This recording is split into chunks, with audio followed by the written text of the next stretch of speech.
અંકલેશ્વરમાં social media ઉપર આદિવાસી યુવતી અને યુવા ઉપર થયેલ ટિપ્પણી મુદ્દે ભરૂચ આદિવાસી સમાજના યુવાનો દ્વારા ભરૂચ એ ડિવિઝન પોલીસ મથકે લેખિતમાં અરજી આપવામાં આવી.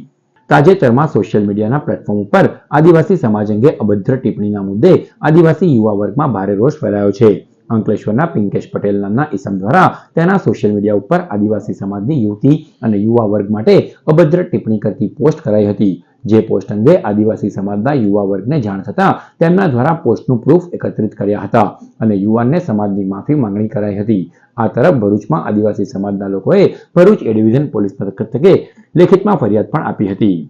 આજે અમારા સમાજ પ્રત્યે જે અભદ્ર ટિપ્પણીઓ કરવામાં આવી છે, જેમાં વનરાજ ઠાકોર છે અને બીજો પિંકેશ કરીને અંકલેશ્વરનો છોકરો છે, આ લોકોએ જે અમારા સમાજ પ્રત્યે જે અભદ્ર ટિપ્પણી કરી છે તે બાબતને લઈને આજે એ ડિવિઝન પોલીસ સ્ટેશનમાં પીઆઈ સાહેબ સમક્ષ તેમજ ઉપલા અધિકારીઓ અને અમારી આ ફરિયાદ આપવામાં આવેલા છે.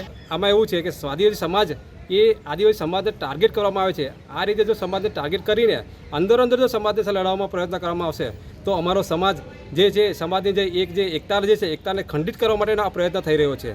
અને આ એકતાને ખંડિત કરવા માટે આ જે વનરાજ જે છે એ સમાજની મા બહેનને, સમાજને ટાર્ગેટ કરીને જે વ્યક્તિ બોલે છે કે સમાજની મા બહેનને નહીં, એ દરેક ઘેરના અમારા આદિવાસી સમાજના ઘેર મા બહેન છે એમને વિરુદ્ધમાં આ ટાર્ગેટ કરીને બોલવામાં આવ્યો છે.